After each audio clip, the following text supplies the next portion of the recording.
Hey everybody, it's Josh. God came to bring peace to our hearts,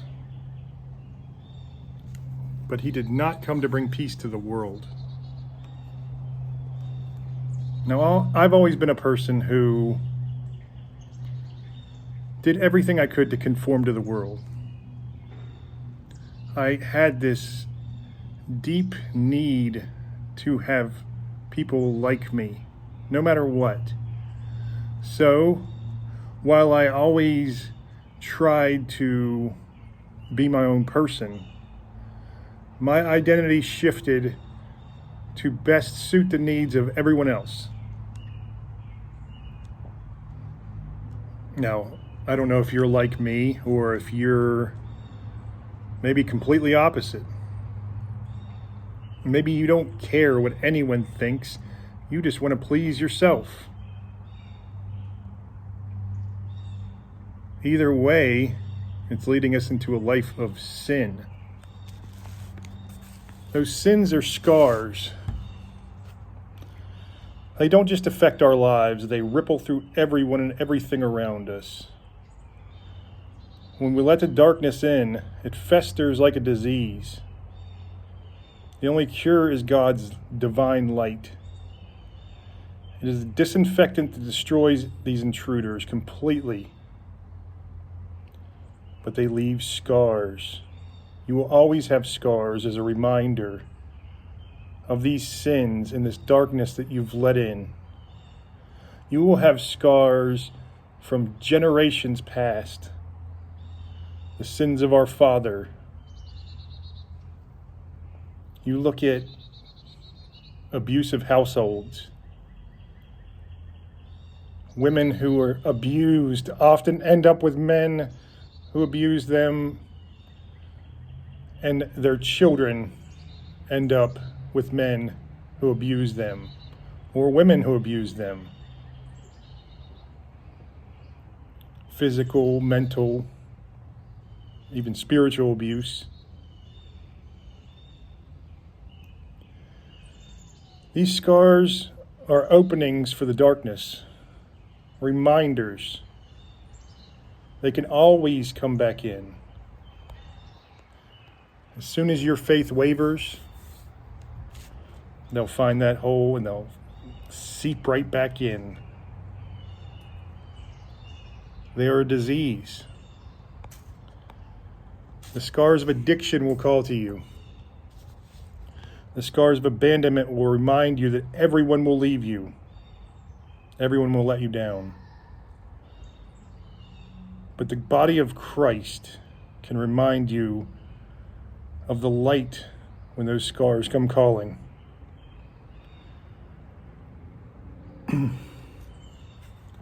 C.S. Lewis said, God did not often speak through claps of thunder and bolts of lightning, but whispers in our everyday life. Whispers over the whirlwind, he says, were what God preferred. He also said that suffering is a megaphone that God uses to awaken the world. Now, awakenings are often slow and methodical. Often you don't know you're in an awakening. You're being called to God until your eyes are finally pried open enough to be able to see those glimmers of light with clarity. There is pain and suffering in these things, in this sin that we let in constantly, in this darkness. But as C.S. Lewis said, trials lead to triumph, pain leads to purpose. This is all the crucible we go through to find our way back to the Father.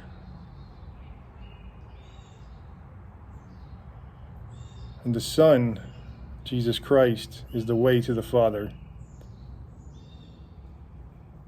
He holds our hand because he knows We might be a middle-aged man like me. We might be a elderly woman on our deathbed. We might be a rebelling teen thinking we know best. But we are all scared little children. We are scared because we have seen the darkness that we've let in. We've seen its nature, even though we don't acknowledge it. And oftentimes we come to worship it. We see this and we are terrified.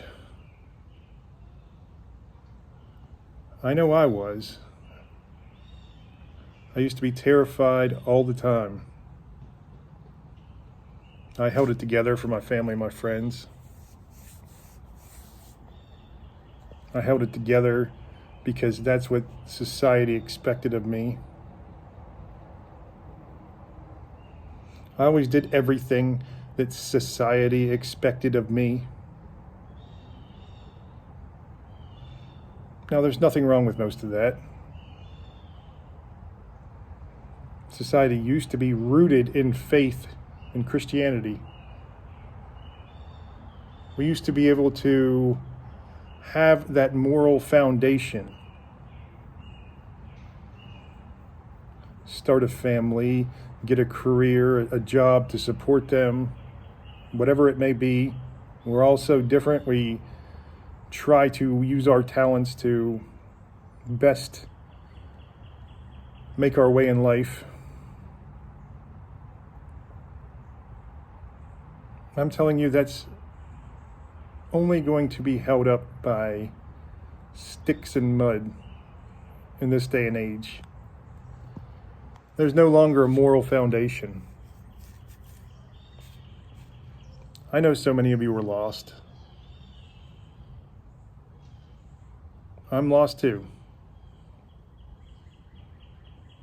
I'm lost when I'm in this world and I do not have my eyes firmly fixed on Christ and the Father. When I lose sight of Him, which is rare nowadays because I don't ever want to avert my eyes. When we lose sight of Him, we fall deeper into the void.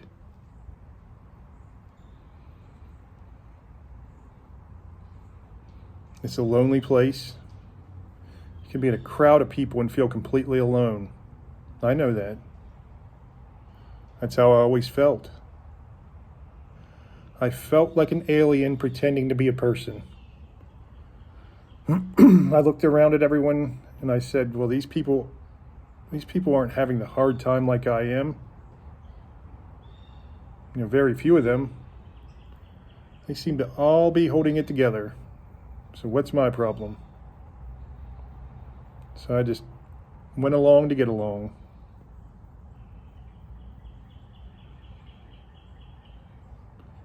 That lonely road can lead us to find salvation in horrible places. As I said, those scars of addiction. When I was a teenager, I would drink like a fish just to be able to speak to people. I was so nervous. The nervousness made me drink faster and more. Just consume whatever came my way. People seemed to love me for it. I was celebrated for it. I became a popular kid, even though I was so socially anxious and shy and nervous. But that nervousness gave way. And I used that anxiety to find comedy, because humor was my way of attracting people to me. And I love humor, and I still think it is one of the greatest tools God gave us to survive in this broken world.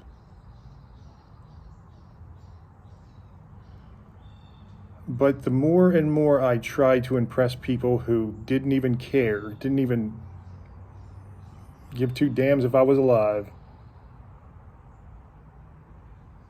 the more lost I become, the more my disguise became unrecognizable.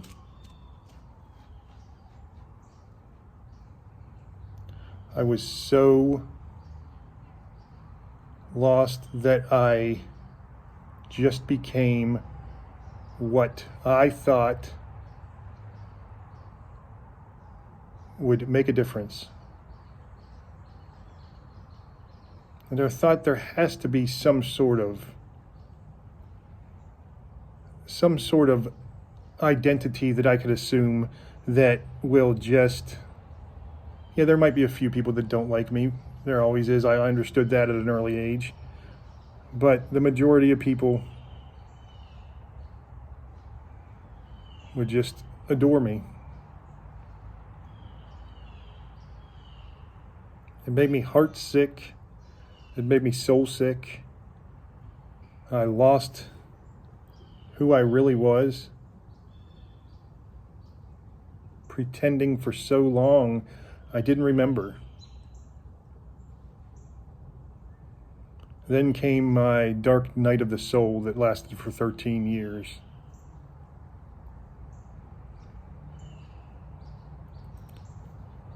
It was that pain that led to purpose, but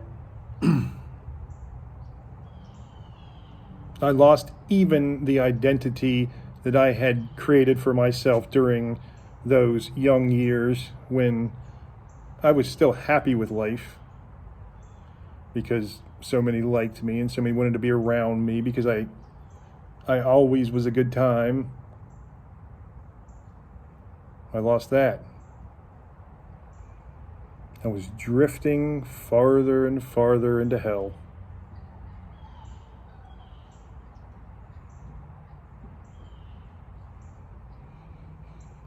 Most of us who are called to God go through this, they call it the dark night of the soul.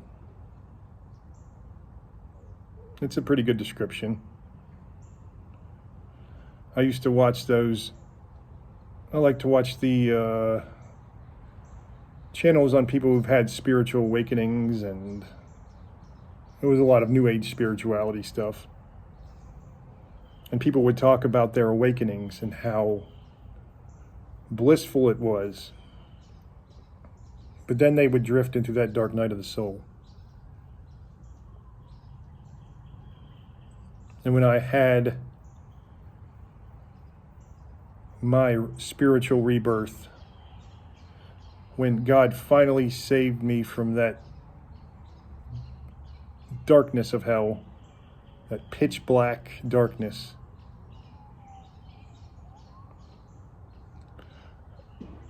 I felt that bliss like I never felt before. I understood what unconditional love meant. It's not an emotion. It's not desire like what we think love is.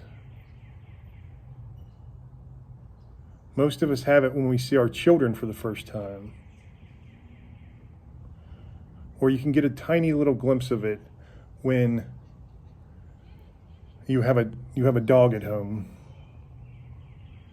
and you have had a bad day.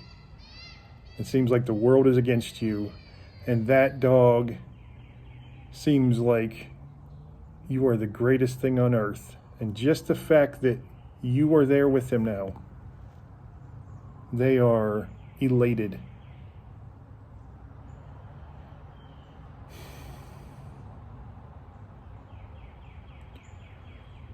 But going back to Christ bringing peace to our hearts, I was so lost. And then it's been it's been over a year and a half. It'll be 2 years in November since I was saved. I am still, and I always will be, learning. I always will be exploring my faith in my relationship with God. Learning what He tells me, how He talks to me. But that peace has never wavered. I've been drowned out in darkness since then. And that peace just comes shining through.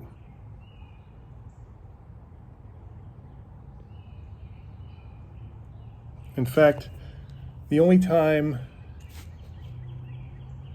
that peace was threatened, I told the story of when I almost denied my faith in God, in Christ. I was slipping back into that mode of having to please everyone, having to be cool with the popular kids. I have a best friend who is hardcore anti-Christian. He was going on a rant about how evil these supposed Christians are because his hedonistic worldview is threatened by it.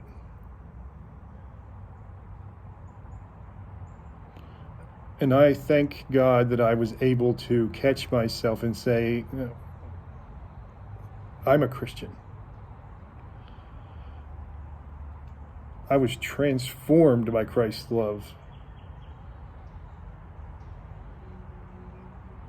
I wasn't brave enough. But I thank God I did not do what Peter did before Christ was crucified and deny Him. But even Peter, one of God's favorite disciples, denied Him 3 times.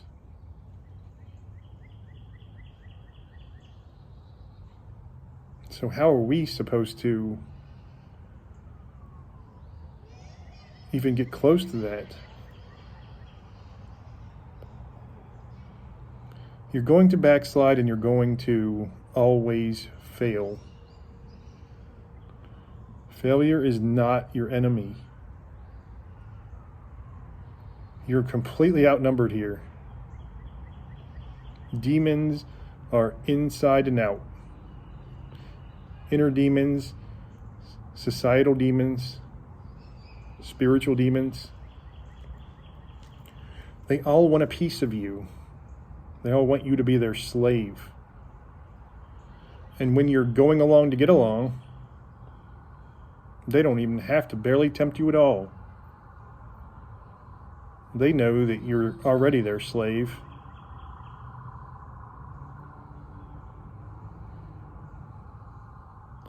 They will find ways to reaffirm your addiction, reaffirm your narcissism or mental illness.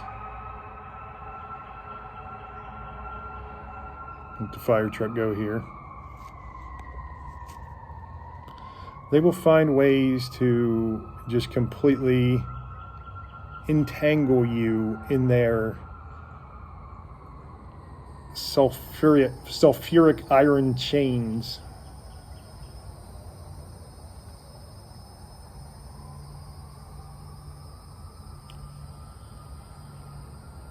But God did not come to bring peace to the world. I'm telling you this. Matthew 10:34-36 says, I have not come to bring peace, but a sword. For I have come to set a man against his father, a daughter against a mother, a daughter-in-law against a mother-in-law, and a person's enemies will be those of his own household. What kind of message is this from the Prince of Peace? Where is the unconditional love in that, we say? That's more the fire and brimstone.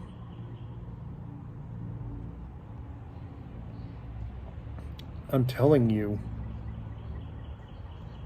this is not a place where peace thrives. Matthew 10:22 says, Jesus warns that you will be hated because of him, because of your belief in him. People will despise you. Those people who are so happy just getting their desires met by society and all that darkness, they won't want you to stop their gravy train. No way. This is why I said you have to be broken. To be a Christian, you have to be broken down so you can be rebuilt and reborn. If you are fine with what this life is giving you, then good. I hope you find peace in here somehow. But don't expect this world to remain peaceful, even if your life is peaceful right now. It's just a calm before the storm. Look at all of what's happening. We could be on the verge of World War III right now. We could be on the verge of a civil war in this country.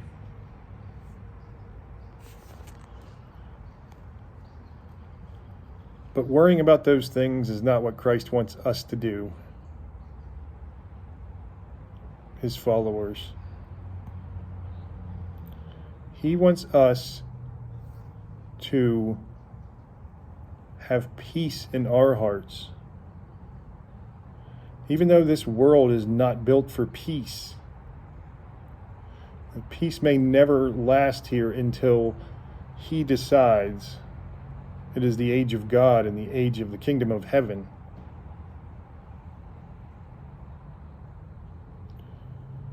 He wants you to have that kingdom of heaven in your heart. You think it's not possible, I know. You think it's so far away. But I am living proof. You don't have to take my word. Go listen to so many testimonies. You can find them on the internet. You can find them in books. You can find how broken people, just like you may be, completely rebuilt.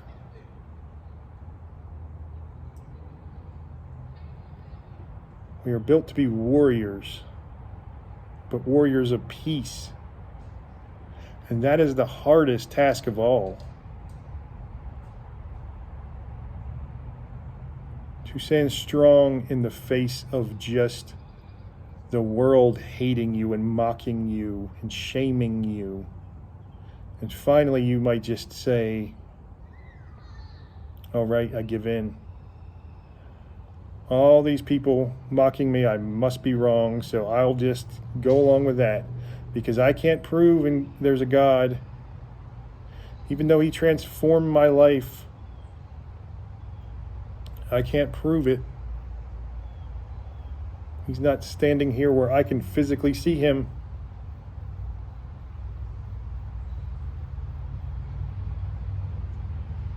Well, blessed are those who believe and have not seen.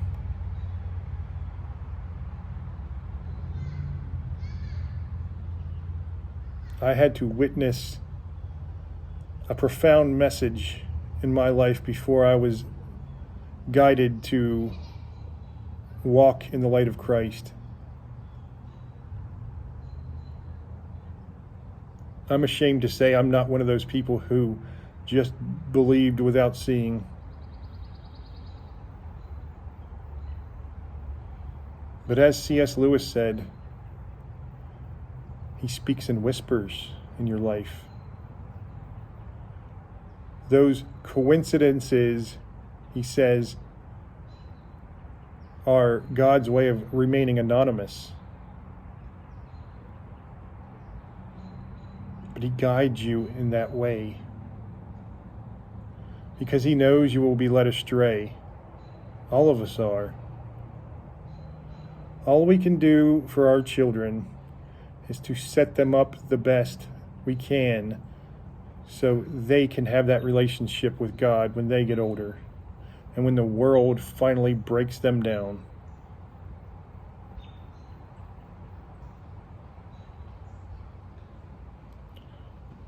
Okay, everybody, I hope you can find that peace in your heart. But remember, this world is not meant for that peace. They will hate you because of it. God bless.